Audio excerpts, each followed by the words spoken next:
नमस्कार, माझं नाव अनिल मधुकर पवार. माझ्या वडिलांचं नाव मधुकर बाबू पवार.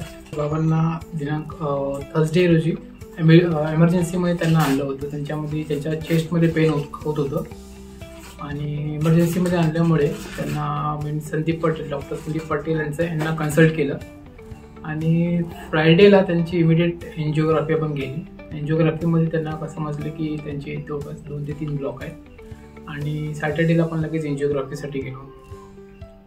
डॉक्टर संदीप पाटील यांचे तर आभार मानावे तेवढे कमीच आहेत. त्यांनी व्यवस्थित प्रकारे आम्हाला समजून सांगितलं की काय ट्रीटमेंट आहे, कशी करायची आहे, कोणती योग्य ट्रीटमेंट त्यांच्यासाठी असेल आणि आपण त्यांच्या कन्सल्टनुसार आपण योग्य तो डिसिजन घेतला आणि आता त्यांची तब्येत ठीक आहे. इकडचं एन्व्हायरमेंट, इकडची फॅसिलिटी, इकडची सर्व्हिस, सर्व जो एक्सपिरियन्स होता हा अतिशय उत्तम होता आणि आता बाबांची तब्येत ठीक आहे. मी रिकमेंडेड करेन की कोणत्याही पेशंटला जे काही कोणताही त्रास असेल, असं काही इमर्जन्सी असेल तर तुम्ही ह्या हॉस्पिटलला येऊ शकता आणि ही ट्रीटमेंट आणि इकडची सर्व्हिस तुम्ही एक्सपिरियन्स चांगल्या प्रकारे घेऊ शकता.